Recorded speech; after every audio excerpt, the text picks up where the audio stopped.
This video was sponsored by Audible. Get your first audiobook for free by going to audible.com/TechAltar. LG lost a lot of its influence over the smartphone industry through years of declining sales and profits, even as the rest of the industry achieved record growth. To fix these issues, the mobile division now has a new president, and I went to Seoul, South Korea to talk to a bunch of people from LG to see how they plan to turn these negative trends around. I'm Martin from TechAltar. You're watching the 34th episode of the Story Behind series, and here's what I found.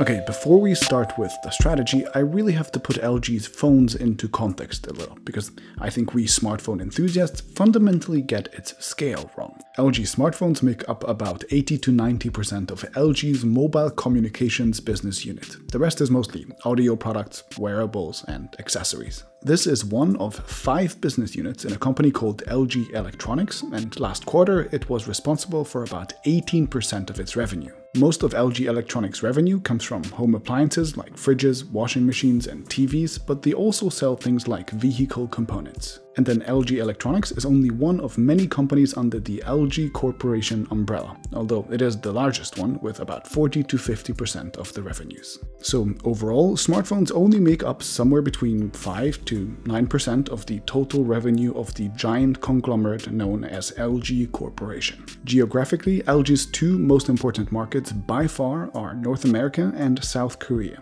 North America moves the most units, accounting to well over a third of LG's total shipments, but here LG mainly sells lower-end units with low prices and low margins. In Korea, it's the opposite. LG sells fewer phones, but most of them are flagships, and therefore LG is more profitable here, accounting for over a third of LG's mobile revenue. Talking of revenue, it has decreased for the company's mobile division by more than 20% over the last 5 years, even though the market itself grew quite quickly. Things aren't looking great. Profitability seems even worse, where LG has been losing money for over 3 straight years now as well. 2016 was their worst year when the LG G5 performed spectacularly badly, and even before that, LG's quality control problems together with the increased competition from China really put LG into a tough spot. Okay, so that's a super quick overview, and I think it's pretty clear that things have to change for LG if it really wants to turn this mobile business unit around, which the new president apparently wants to do. So I talked to a bunch of people at LG, and here are all of the plans they would share with me.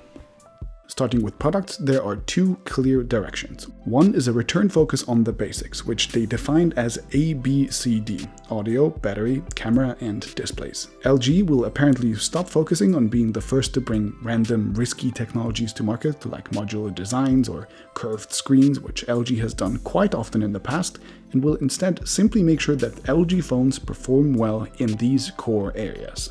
Other companies like Samsung and Oppo had a similar change in mentality a few years ago, and while we enthusiasts might prefer more experimental companies, it sort of makes sense because smartphones are becoming a commodity, and nowadays there is so little room for meaningful differentiation anyway. The G7, which you can see my thoughts on right here, is a pretty good example of this new strategy. It's just an evolution of the G6, not something radically new. Also a part of this push for fixing the basics is an increased focus on software updates, which LG says they opened a dedicated new software development center for. They claim to push for more consistent and faster updates in the future, which was definitely one of LG's weaknesses so far, although we haven't seen any proof of that just yet. ThinQ-branded artificial intelligence enhancements are supposed to give LG devices a differentiation going forward, but for now I've found LG's actual AI capabilities fairly unimpressive. Mostly just AI-based scene detection and image enhancements in cameras, and sadly nothing LG has told me about their future plans really seemed like a breakthrough, but I guess only time will tell how far they can push with AI.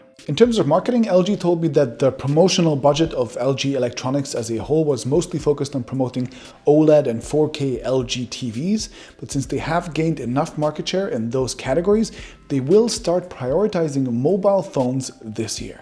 LG signed up BTS, Korea's most popular boy band, to promote phones starting with the G7. LG claims that this is their most expensive advertisement deal to date, and while it won't do much for them in, say, Europe, it could give them a nice boost in Asia and to some extent in the US, which, as you might remember, is where LG actually makes money. Over the last few years, LG's marketing was fairly weak and got drowned out by more aggressive brands like Samsung, Apple, and Huawei though, so we will have to wait and see how hard they will really push this year. LG's most counterintuitive and interesting strategy, though, might just be to wait. Given that since 2017, the global smartphone market has stopped growing for the first time ever, and given that most smartphone makers still aren't profitable, smaller and weaker companies are soon expected to either go bankrupt or get bought by larger, more wealthy ones. Consolidation is kind of inevitable. Just think of HTC, which is being sliced up by Google, Nextbit, which was bought by Razer, or smaller Chinese companies like Gionee and Meizu, which are slowly losing market share. And given that LG is a large, diversified conglomerate, it can simply afford to wait until the competition bleeds out. While outlasting competitors isn't the sexiest strategy, it might actually work for LG. Okay, so those are all of their plans. How do I feel about them? Well, a little mixed. First, I think a focus on the ABCD basics plus better software support is going into the right direction. I don't see spectacular battery life improvements or fantastic software support for the LG G7 just yet, but I guess let's give this new mobile president a little bit of time. I also find it a little hard to imagine what LG could meaningfully do better in AI than Google, who owns the OS, or Samsung, who at least has more users and more money. But I guess more AI and better AI on LG phones won't hurt either. So the product strategy, while not groundbreaking, it's generally going into the right direction, but the rest I'm not so sure about.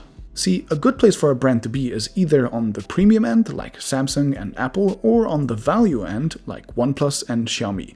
Both are perfectly valid business models. Obviously, to sustain a premium brand, you need a sales, marketing, and customer support structure that convinces people that your products are worth the premium. On the budget end, you can save on most of those things, and you can offer your devices for less. LG, though, falls into this uncomfortable zone between the two. They kind of want to appear premium, so they spend some of the money on the extras, but don't commit to them fully, so customers don't want to pay the premium prices. Just look at their prices over time. Here's the G6 on Amazon. It's priced like a premium product at launch, rivaling the latest Galaxy phones, but then gets discounted dramatically pretty much straight away. And in a few months, it becomes a value phone. And it's a very similar story for other LG flagships. I bought my G6 just 3 months after it was launched for something like 380 euros. That's pretty much half price. And this is a problem because LG has to spend money like a premium brand, but eventually sells phones with margins like a value brand. So this is obviously not a good business model, and LG really has to decide, at least in my opinion, what they want to be. If they want to be a premium brand, they should make a premium product and push it just as hard as Samsung does. If they are okay being a value brand, they should skip all the BS and start pricing their phones like value phones right from the start. To this end, LG telling us that they're finally taking mobile marketing a little more seriously could be a good sign that they're actually going to become a premium brand, but given their track record, I am a little doubtful. The saving grace for LG for at least the next few years might come from the US government being aggressive against ZTE and Huawei. The US is LG's largest market by sales, and especially ZTE was already catching up with them in 4th place, but with the recent tensions, LG might get a temporary pass. So really good timing for them. But anyway, I'm somewhat torn on LG's future overall. They're still losing money, but the worst sales and profit declines seem to be over. Their device strategy is finally starting to mature, but they are focusing on a confusing AI strategy. They finally say they will take marketing seriously, but none of their past efforts suggest that they will succeed. And while LG certainly can afford to lose money on smartphones until smaller competitors bleed out or just get banned, I don't see the fire, the aggressiveness that other brands like Samsung or more recently Chinese competitors seem to have. See, I can't really predict if LG will be able to turn its mobile business around, but I can recommend a really good audiobook.